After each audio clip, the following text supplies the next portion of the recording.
Hello, how you doing? This is the Fantasy Football Pod Squad. I am Dustin, the Bluegrass Beard Niece. I know I am not your normal host for this show. He has a family emergency, cannot be here. So, you got to deal with me. I don't know what to tell you. But welcome in. As anybody that's in here may know, we do everything fantasy. We have all the groups, Facebook group, Twitter page. Like we have an Instagram. Actually, I don't ever use Instagram. But this is the Fantasy Football Show ran by the fantasy football community. This is your show. First off, I'm going to kick it off. We're going to do a fantasy 4-pack.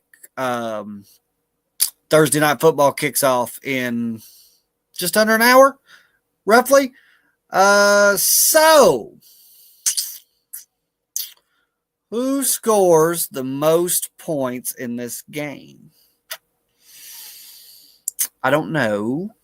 Obviously, we're going to go. I think the Chargers win this game. I'm 100% unprepared for this show, just so everybody knows.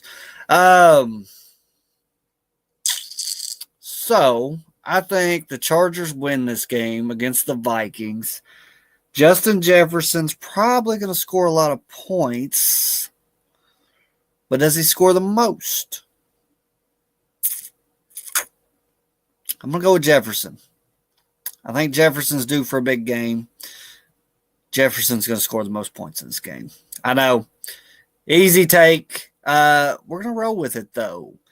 The next question I had from the community: are you confident in Ladd McConkey for the rest of the season? Yes, I am confident in Ladd McConkey the rest of the season. I think Ladd McConkey's turning it around. Personally, I think he'll be fine. I believe. I'm trying to pull up stats. Okay, snap share still over 80%. We're still looking. So week 3, 7 targets. Week 4, 6 targets. Week 5, 7 targets. Week 6, 9 targets. Week 7, 15 targets. Ladd's going to be fine. They're going to get it together. The rest of the Chargers receiving core is not going to keep pace with what they're doing. Don't panic on Ladd McConkey. Question 3. Should we view Oronde Gadsden as a legit tight end for the rest of the season? Yes. Okay. This guy is – nothing is telling you that you shouldn't, okay? We're looking at snap share, 26% in week 3, 48% in week 4, 54% in week 5, 75% in week 6, 79% in week 7. The snap share goes up, the targets go up, the production goes up, okay? Production is based off of opportunity. Opportunity is only going up. He's going to be fine. Question 4 for the 4-pack. Give us one surefire 3-leg parlay that will hit in this matchup. It doesn't exist. It don't happen. There is no such thing as a surefire parlay. If you want to parlay something, go 50 yards plus and add guys. Go 50 yards plus Justin Jefferson. Go 50 yards plus Vidal, the running back for the Chargers. Go 50 plus Ladd McConkey. It's the only way you're going to guarantee that it's going to hit. Even then, it's not even a guarantee. I mean, anything can happen.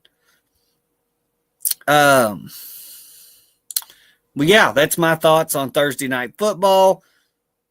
Start your stars. Stay away from borderline guys. Fluky things happen on Thursday night. I don't know what else to tell you. I see my co-host down here, but I have to figure out how to bring him in because he is also my tech support today. Oh, look at him. He just does it himself.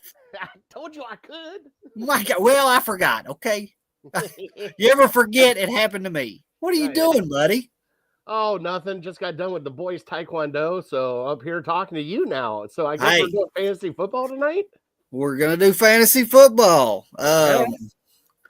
So I just did the big man's fantasy 4-pack on Thursday Night Football. You know, he got to give me a list that I'm not going to follow. I don't even know why he puts that much effort into a list because I don't do it.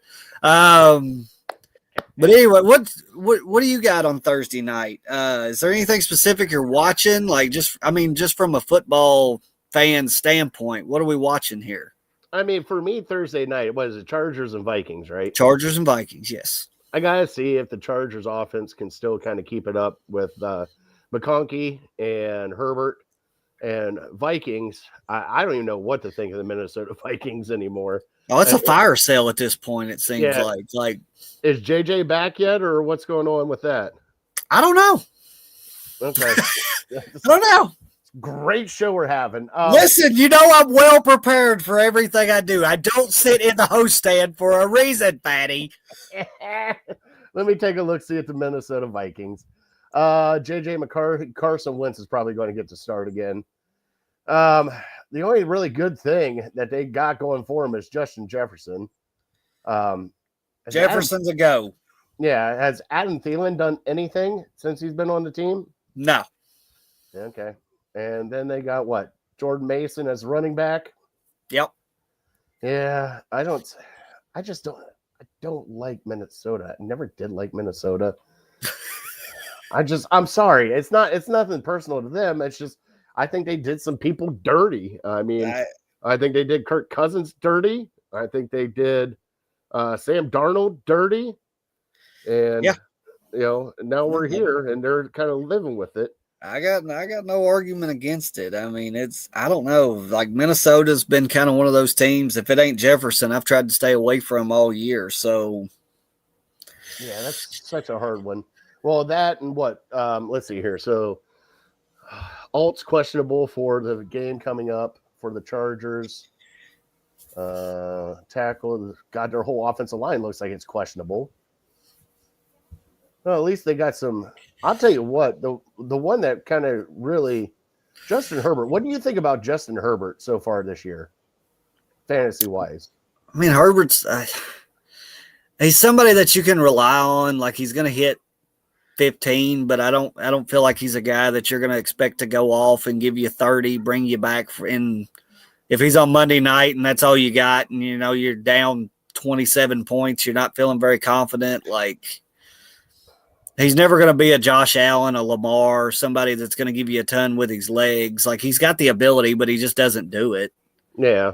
I don't know. I mean, like he's really good. What I call a bye week fill in, or if you're streaming quarterbacks, if he's got a really good matchup, he's an option that you can run with. I don't know. I know he's nothing. He's not what we expected coming in. We'll put it that way. Not for fantasy purposes. I think he's an excellent NFL quarterback, but as far as a fantasy quarterback, I don't want him as a week-to-week starter for sure. Oh, let's see here. Said he exploded last week for 30 points, 420 and 3 touchdowns. Said how often is he going to give you that? Yeah, but the Vikings defense has been vulnerable to the deep shots, so he'll be able to take some deeper shots there. JJ McCarthy, they're saying, should return, but it's a risky play on the road for him. So I don't ever really like guys first week back from an injury anyways. No. So, I mean, honestly, with this, I would take Justin Herbert right now and put him in, the Vikings deep. I mean, if you're hurting at quarterback, like if you don't have one of these top guys, like I don't hate it. It's a decent play, but yeah, I mean, it's not something that I'm going into it like, oh man, I've got Justin Herbert. Like, I can't wait to see what happens. You know what I mean? Like, oh, I know what you mean. I'm pulling up stuff as we're going because, obviously with my chaotic life, I'm trying to prepare for everything, and it's just not working. So, have fun with me on this one. I understand. We're gonna be fine. Okay. Big right. Man may never ask us to do it again, but we're gonna be fine this week. Okay. I hope so. Yeah. God, it's not looking good so far. Hey, we're flying here. We're flying. Well, it looks okay. So right now you got Jefferson leading the team in receiving for 528 yards. You got Mason pretty much their lead back at 380. Yep. God, Carson Wentz is the next one for rushing. Yeah. Jesus God. Yeah. That's when you know you're in bad shape. What do you okay, so normally so this is where I kind of get in because for our league that you're not in this one. I don't think you're not. Are you in the Ham League again or no? No. Okay. I'm in 9 leagues. That's not one of them. Okay. So the one that we're in, we're doing a 2 tight end league. So I got to get your thoughts because I thought that this year TJ Hawkinson would just be a stud in fantasy. Well, coming into the year, you would think, but you're sitting there in Minnesota, and it's like, yeah. Mm. And then Addison's back now, so he's got Jefferson and Addison. At least he's got people to throw to. Well, and he's got that. He's got that guy that filled in for Addison, Jalen Naylor. Yeah, Naylor, and Naylor's kind of taking that slot role now, so he's taking a lot of underneath targets away from Hawkinson too, and it was something that nobody kind of predicted coming into the year. It was kind of like coming into the year, we knew Addison was suspended, so we knew he had Jefferson, but it was kind of like the average thought was, well, targets should go to Hawkinson, and they never did. Yeah. Well, I just don't like this game anyways. Who's your other one? I think Chargers are going to blow them out. Who's your other tight end? My other team. Who's your other tight end? Oh, for my team? Yeah. George Kittle, but he's injured. So I got backups, but I did the smart move and picked up Harold Fanning Jr. So that kind of helped me out. Yeah. That was a big one. That I think it's going to continue to work. I mean, as a Cleveland fan, like they're kind of running 2 tight ends up there. You think he holds the production? Oh, I think he does. Yeah, he's been the most targeted person on the team since he started. Yeah. So he got 7 receptions last week. So at least for Cleveland, and plus the wide receivers suck and they can't catch the ball. So what are you going to do there? They got to do something, right? You got to throw it to somebody. If you got Jerry Jeudy, drop him like a bad habit. Let's just put it that way. It's bad. Okay, so hold on. I'm going to go back off to. Are we going to go back to his list, or are we going to kind of keep off the cup on this? Because there's one that I wanted to do, is the Week 7 fantasy game ball.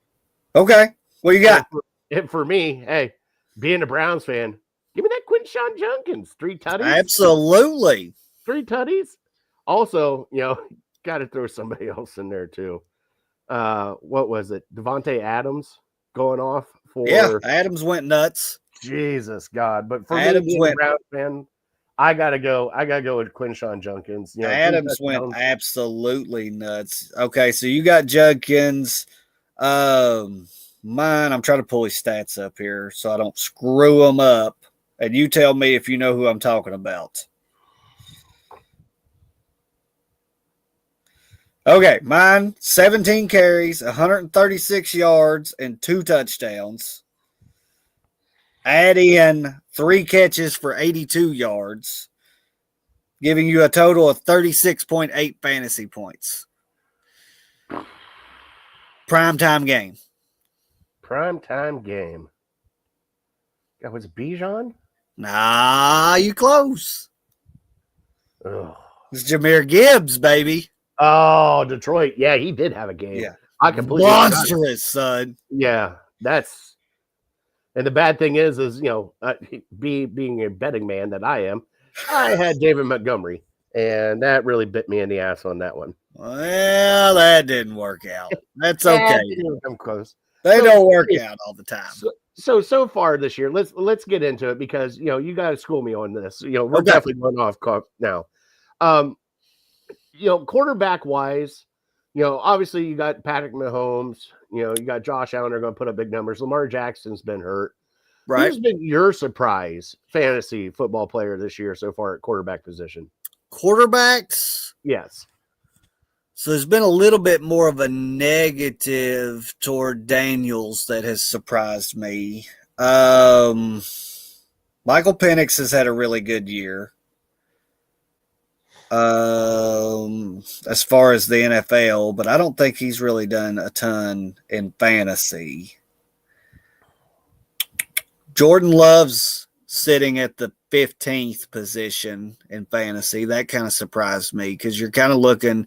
I always looked at Jordan Love as like a more of the pocket style guy. Mm-hmm. Not a whole lot of mobility. He's not going to give you a whole lot of extra with the rushing. So to be in the top 15 and super viable, that's really surprising. Daniel Jones. Mm-hmm. That's a big one. That's probably been the surprise of the NFL as well. I think of him and Penix Jr. have been kind of the two. Yeah, Penix has played really good as far as an NFL guy. But I would say it'd be Danny Dimes. I'm sitting there, I'm pulling it up. Yeah, in fantasy football, he's the 5th ranked quarterback for the year. I know he's not a top 5 NFL quarterback, but to be 5th in fantasy points, dude's having a really good year. Oh, God. The bad thing is Browns could have got him, and we're a bunch of morons. And nobody drafted him. And, just sticking to fantasy, nobody drafted Daniel Jones. He's still on waiver wires. God, I hate it. So you got people that still don't believe. Yeah, I know. And it's hard to say not, but God, what he's doing there is unreal. Oh, it's insane. It really is. It's insane. What you've seen in New York to see what you see now, it's absolutely nuts. All right, what are we doing? We're going back to the list? Yeah, let's go back to the list now. All right, top waiver wire ads. I just gave you one if you want it. Okay, what's that one? Danny Dimes. Oh, okay. I got you. For waiver wire. God, the only one that I can think of offhand right now, if you have him on a waiver wire, I mean, I know a lot of people have drafted Njoku and all that stuff. Yeah, Njoku might be coming back, so that might be one that you want to sneak back in. If somebody let him go, bring him back. He might get you a handful of points. God, I'm trying to think who else.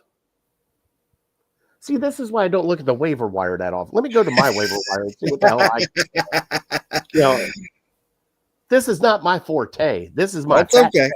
That's okay. So let's go. Okay. You're just such a good drafter. You don't have to look at the waiver wire, right? Actually, I'm 1-7 right now. So don't. Oh, here we go. There's one on Joe Flacco on the waiver wire. That'd be one to pick up. That's an ad. I think Flacco's going to be fine. I mean, as long as he stays healthy, you can't play thinking, oh, the dude's old, he's not going to stay healthy. You can't play it that way. You can't play it. I mean, you can't play fantasy football thinking of an injury history. You got to play them till they prove that they're hurt. Another one to pull up, especially on ours, is the running back for the Bears that I can't even pronounce his goddamn last name. Oh, you're talking about Menanji? Yeah. Yeah, however you want to say it. Yeah, so those would probably be the two that I would add. And, God, Tyrod Taylor, because he's probably going to start. So if you need a little pinch, even though that's kind of a shit show they got going on there in the Jets, but if you really need to pick up somebody, there's you got to do it. Yeah. I want Oronde Gadsden, the tight end for the Chargers, if he's available. Okay. Danny Dimes, if he's available still. There's still people, I forget what his own percentage is, but there's still a lot of people that is they're not buying into that. And Marvin Mims Jr., own percentage is down, actually. I think it's under 50% still. And to me, Denver seems like a team that's going to, like, they're slowly getting there, but they're coming around, right? Mm-hmm. Yeah, Mims is sitting at 22% owned. And we are looking at a 20-point game in week 4 against Cincinnati, a 15-point game against the Giants last week, both of which he had 6 receptions, over 5 targets. When the guy gets the targets, I mean, he's really putting up numbers. So, and I just think, personally, Denver is going to get it going. And I think when Denver gets it going, Mims is going to be super viable. But those would be mine. I really like the tight end for the Chargers. This guy is huge. Really, I hate to. I've been trying to come up with a different comp, just because they played for the same team. But he really reminds me of Antonio Gates. Like, this dude can ball. Like, it's ridiculous. So get him before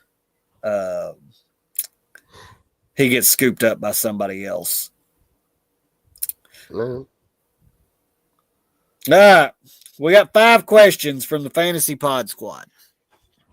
Oh, You're going to try to answer them, okay? I got him. Okay. How should we view a healthy Garrett Wilson with Tyrod Taylor as the starting quarterback? Let's see here. After seeing Tyrod Taylor here in Cleveland and everywhere else that he's been, I would not touch Garrett Wilson with a 10-foot pole.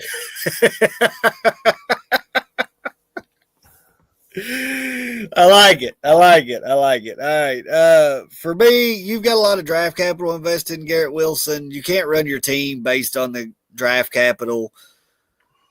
Garrett Wilson's a stud wide receiver. It's going to be really hard for me to bench him.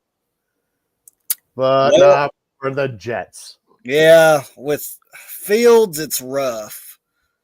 I think Tyrod Taylor's a better passer than Justin Fields is. Oh my God, you are just smoking on something that you shouldn't be smoking right now. You don't think so? You don't think Tyrod Taylor throws a better ball than Justin Fields? I think anybody could throw a better ball than Justin Fields right now. Okay. And this is me being an Ohio State homer. I'm just saying. I think the kicker can kick a better ball than Justin Fields right now. I think Garrett Wilson's still flex worthy as long as Tyrod Taylor is the starting quarterback. But man, he's gonna have games where he busts. So if you need consistency and you just need 10 to 12, and you've got somebody on your bench that is pretty well guaranteed to. If you have Michael Pittman, start Michael Pittman over Garrett Wilson. Mm-hmm. Let's see. Ibuka is definitely above Garrett Wilson. I'm trying to think of guys like where my cutoff would be. I don't know. I'd have to think about it. How should we view players in fantasy with trade rumors? Okay, so you got guys that are rumored to be traded. How do you view them for your fantasy team? For those, it's kind of hard because if they get traded to a better place, obviously they're going to produce more. So, absolutely, the rumors here is like we're kind of hoping that Garrett Wilson is on the block and Brown's talking about going to get an actual wide receiver, right? But it's so hard to predict that because also if they get dumped to a team, just a salary dump, just to get picks or anything else, they could be going to a worse off situation than what they started with. Right. So you got to be very leery. But most of the time when you're trading a player, especially in the NFL, it's to a better team. And with that better team is in the playoff hunt or in trying to win now. Trying to win now. So at that point in time, if they're trading for those players, but they're trading for a reason. They need them. And if they need them, they're going to produce and they're going to get them acclimated. So I think personally, any people that are on the trade block right now that are worth a value, pick them up because somebody else gets them for a trade. They're wanting them for a reason, and they're wanting to add them to this team, their team. So I kind of, like what do we got? Chris Olave here, Breece Hall, Alvin Kamara. If these people are bringing them on to a different team, then obviously that team wanted them and they needed them for a special reason. So they're trying to win. Exactly. I agree. All right. Should I trade Geno Smith is my current quarterback. Should I accept a trade for Matthew Stafford, but I have to give up Rashee Rice? Okay, so Matthew Stafford comes in, Geno Smith goes out, and no. Geno's irrelevant in this situation. Geno is the starting quarterback. Matthew Stafford for Rashee Rice. I say no. Absolutely not. Too. Because, hey, you just saw what he did. Yeah. And I love Matthew Stafford. I really do. But Rashee Rice on that team is going to give you so many more points. And that one, I can actually, hey, look at me. Look at me. That one I actually do know. Look at that. Yeah. I do know one. I like it. Yeah, do not give up Rashee Rice for a quarterback. You can stream a quarterback every single week. I cannot stress this enough. I've played fantasy football for years, never drafting a top quarterback. Like, stream them every single week. Do not give up top wide receiver production for a quarterback. Don't do it. Nope. Would you trade Barkley, London, and Sutton for Tua, Bijan, and BTJ? Barkley, Drake London, and Sutton. I'm getting back Tua, Bijan, and BTJ. No. I don't want Tua, but I really want Bijan and BTJ. I'm fine with that aspect. But you're also giving up a top target. I have to give up Barkley and London. I'm okay with it. I get Bijan to replace Barkley. I get BTJ to replace London. Tua's a shell of himself. The Browns just Tua is irrelevant for me in this trade. I could do with or without him. I'm okay with Bijan for Barkley. I upgrade my running back. I downgrade my wide receiver a little bit. I'm fine with it. I wouldn't do it. Dynasty. Okay, dynasty settings. Do I trade Judkins for a guaranteed 2026 number 1 overall pick? No, I don't. I agree. You don't know who's going to be there, especially at this point. You don't know who's going to be there. And also, you got to factor in that for the next, let's just say 8 years, he is going to be the number 1 running back for the Cleveland Browns. A stud at that. Stud at that. Yeah. So, yeah, I agree. Boss, I need you to hold down the fort for 3 seconds. 3 seconds? I got to hold down a fort? Just hold down the fort, okay? Oh, my God. Do I need to kick you out of here? Yeah, kick me out of here just for a second. Jesus, God, you kicked me out. All right, what's going on, everybody? It's Fatty here. I'm part of Network 216. Love these boys. Been friends with Big Man for years and Juice. Love those guys. They definitely do know their fantasy stuff. I apologize that my fantasy game isn't up to par because for me, it is just a fun additive. But I do know here I can give you Cleveland fantasy. I can give you AFC North stuff. So if you guys want to hit us up, dude, go give us that like and subscribe. At Network 216, at the Fantasy Football Pod Squad. Give these boys a holler and just love them. They're awesome. They really are. Great bunch of guys. I hope Juice comes back because I can't hold down the fort that much longer, and he's just still not back yet. But so for me, fantasy football is just a fun activity for me. These guys, like Juice said, he's got like 9 different teams. That's crazy to me because I got 3, and it drives me nuts just having 3, especially with everything else that's going on. So when you get to these guys and these guys' level, they definitely do know what they're talking about. They definitely do the computer graphs, everything else. They definitely do go with their gut half the time too, but also they win. I'm not gonna lie, they win. Big man wins all the time. He was just the legal ham to the face fantasy football champion here. So he took our belt home last year. Big Brian won it from him this year. So, but yeah, they definitely do know what they're talking about. And when it comes to fantasy football, I go to nobody else but these two. Plus, obviously, they're funny. I mean, come on, they're from Kentucky. They laugh their ass off. So they're a bunch of good old boys. And plus, they like to drink whiskey too. So that's even a better one. I do know I'll give you some Browns picks for this week, going against New England Patriots. I don't know if I would take the Browns defense, but he's back. I'm still getting Browns picks. I wouldn't take the Browns defense, but I would take Quinshawn Junkins. I would take Harold Fanning Jr. And another one to throw out there that you might want to keep an eye on is Jamari Thrash. I would keep an eye on him too. He might get you a handful of fantasy points too. All right, so now I'm done holding down the fort, and I'm winded, and I just gotta. Anyways, okay, so what? I'm done with. Whoop, about lost you. I'm done with Big Man's list. I can't keep up. You can't keep up. What? You got into fantasy? What? 3 years ago? I dabbled before that. Like we started our fantasy football league, 4 years ago? I think it was. Might have been. By the way, I'm the inaugural champion of that league. I know you were. You don't have the belt though. We have a belt now. I know. I won a bottle of liquor. I got the best prize. Yeah, you did.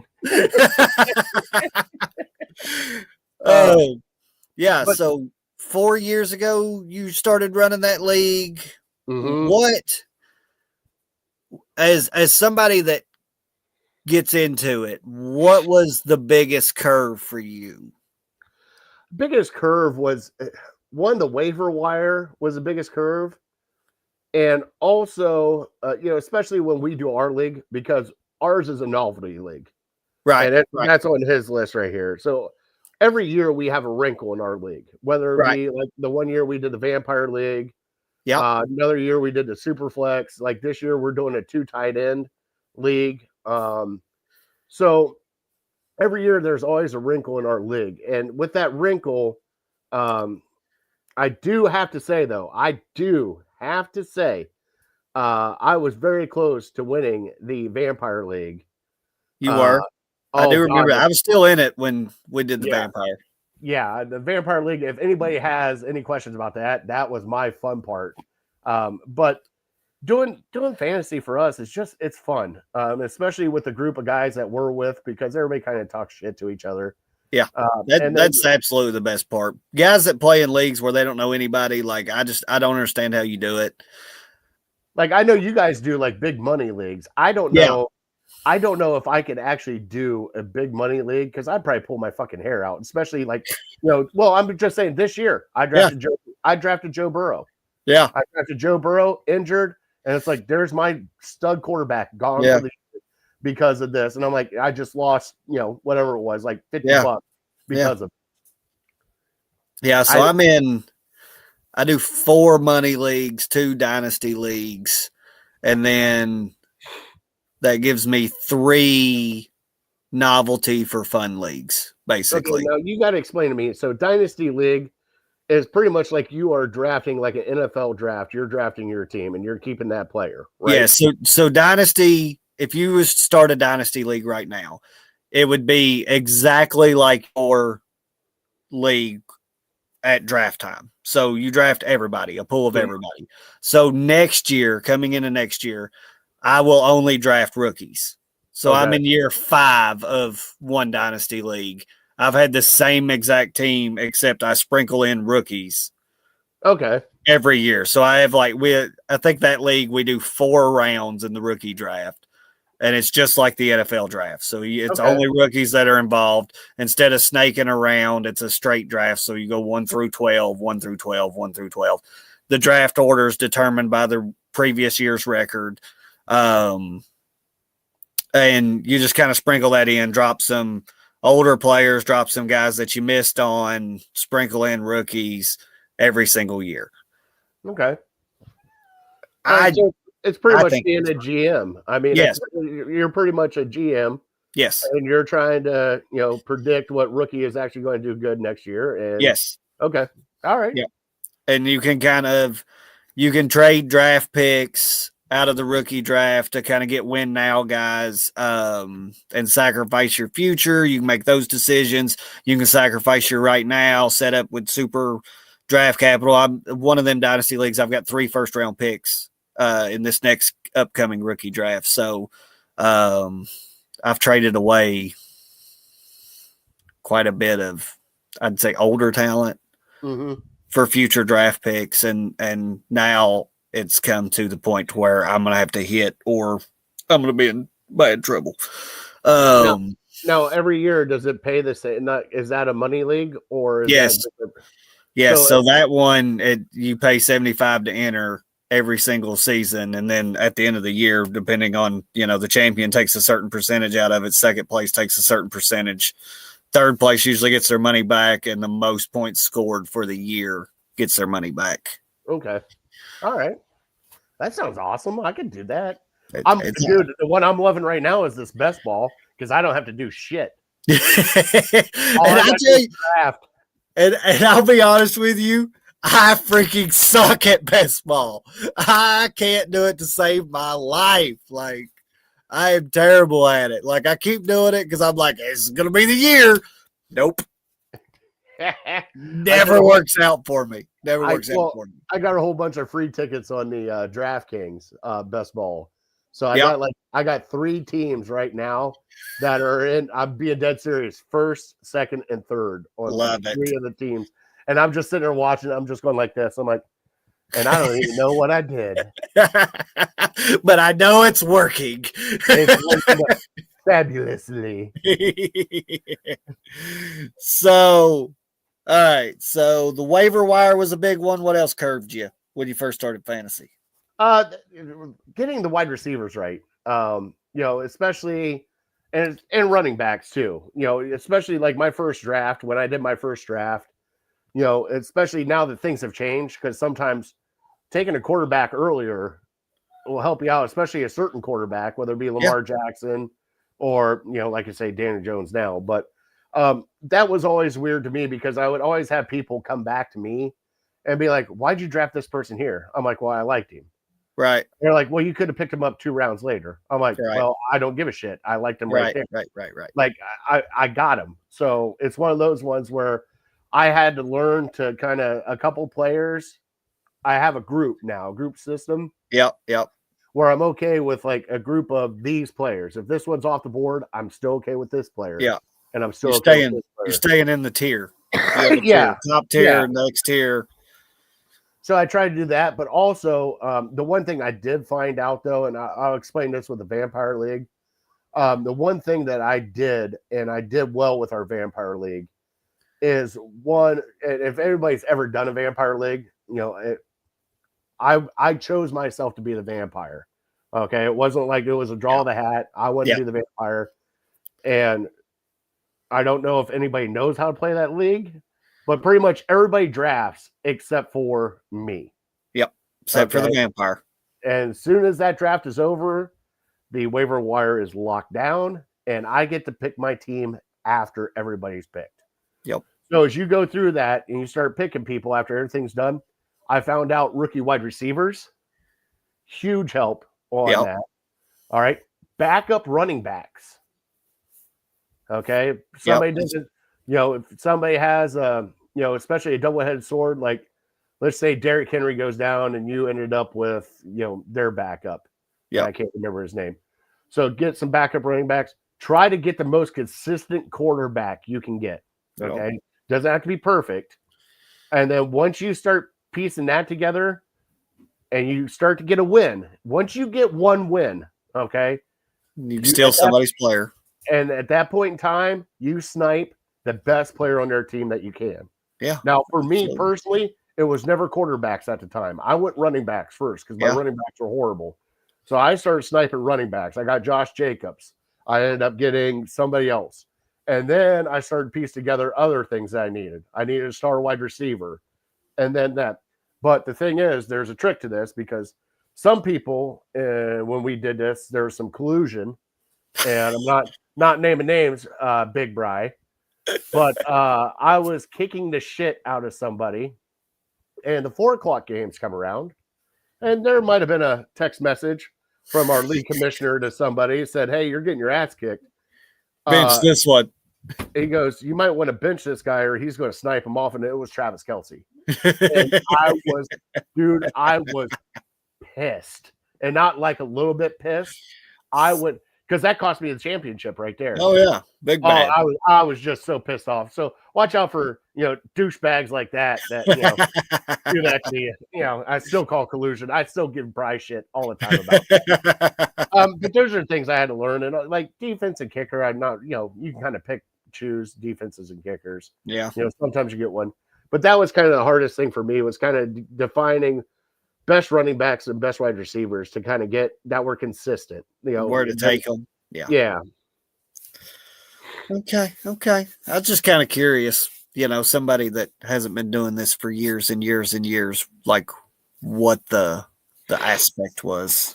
Well, like for us this year with a 2 tight end, you got to take a tight end early because and that's the other wrinkle in is like, you try to figure out your game plan because like for me, I wanted to tight end early. So I drafted George Kittle and then pieced it on the backside with David Njoku. So I got 2 semi tight ends, but then, Njoku gets hurt and then somebody else gets hurt and he's out for 5 games and then I'm screwed. And then I have to piece it in from there. So, right. It's just, I like it because it does make you think, but then there's also times that I hate it because you're right in the middle of something.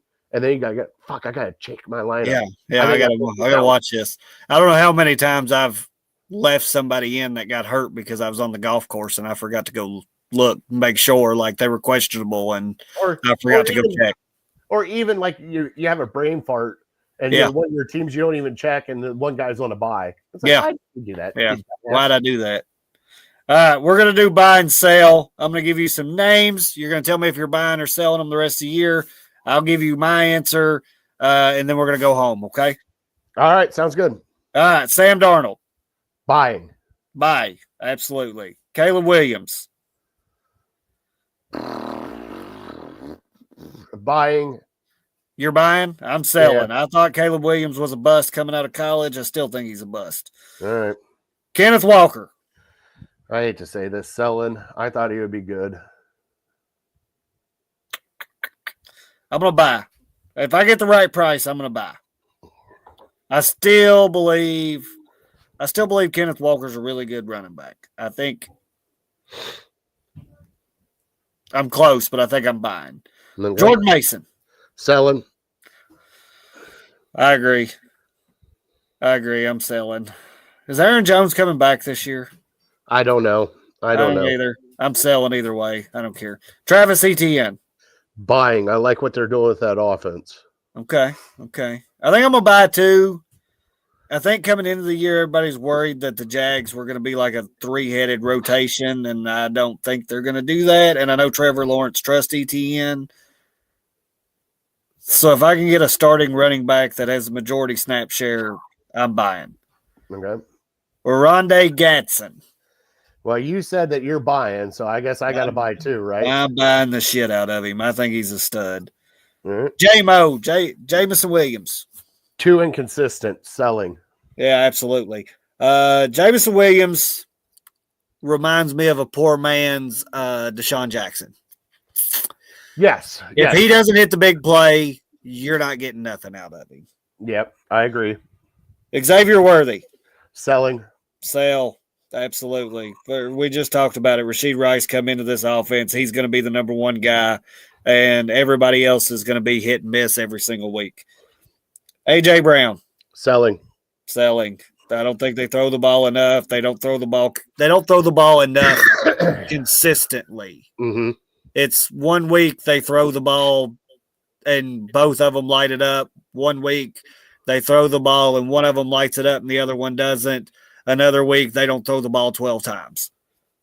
I don't like it.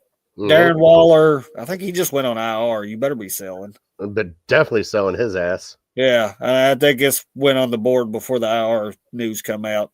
Hawkinson, you just talked about him. Can I go on this one? Yeah, I think I'm kind of at too. I was literally sitting there thinking he's because if you're sitting there with not a top 7 tight end, I'd hang tight with him. If you've got one of the top 7 guys, sell him. But yeah, I'm kind of in the same boat. I'm kind of in the stage with him. And your favorite topic, Harold Fannin. Dude, 100% buying. Buy. Now, hey, he might not get you the yards. He'll get you receptions. He'll get you a touchdown here and there. But seriously, for the Cleveland Browns, he is the top targeted receiver tight end that the Browns have. Absolutely. And this is also what, a 3rd round rookie pick, or was he 4th round? Yes, I mean something like that. But I really liked him coming out of Bowling Green before I even knew he was going to Cleveland. Like I liked him coming into the draft process. Like I did too. So and he's one of their main targets. So yeah, definitely buying Harold Fanning. Yeah, absolutely. I agree. I agree 100%. I think. Do you think he's the tight end next year? Do you think he's the tight end? Does he overtake Njoku at any point? When do they move on from Njoku and keep it? See, this is the thing that's going on in Cleveland right now, because we don't know if we are going to be sellers at the trade deadline. Njoku is on an expiring contract. This is his last year of his contract. They got a rookie in that's showing promise. They could trade Njoku, get some pieces for him. Those are the rumors going around right now. So for anybody that's like, and I know Browns fantasy football is not anything, but the rumors that are going around right now are like Jerome Ford is on the block. Because of Judkins. Yeah, Njoku's on the block. Because of Fannin, yeah, that makes sense. Posich is on the block, which is their center. I do know that actually pretty much the entire offensive line might be on the block. I don't think they're going to get rid of Judy. I do know maybe a couple other defensive players might be on the block, but I doubt it. But as of right now, it's more offense. And the way I'm seeing it and the way that the tea leaves are showing right now, I know he likes to run 12 personnel, and I know he likes to do his big stunts, Kevin Stefanski, but I do have a weird feeling that Njoku is going to be traded before the trade deadline. Okay. I like it. A little inside information. All right. Okay. All right, brother. Thank you so much. I greatly appreciate it. Obviously, we always like to thank the 216 Network. You are the man. Hey, we greatly appreciate you. Anytime, guys. I love you guys. You know that. Hey, while you're gone for 3 seconds, I just talked you guys up. Like, I mean, I was putting lipstick on that pig. I was just like, hey, like just the guy in the Adam Sandler movie, just lipsticking it up. I love it. I'm like, oh God, I love these guys. These guys are so good. They know what they're talking about. 9 years, I know No, I love you guys. I am so glad that we got a fantasy football on the Network 216. I am so glad that Big Man brought this up to me. I'm so glad that you're back part of it, because having both of you is a true honor. Seriously, I love you guys. You guys know your shit. You guys definitely talk some shit. And I love that you guys wanted to do this fantasy football show. And I'm so glad that we get to host it here on Network 216. So thank you, bud. Well, we greatly appreciate you allowing us to do it. Play my outro, Big Man. Oh, I get to play it? Play it, baby. All right, we're playing the outro. See you guys next time. Safe.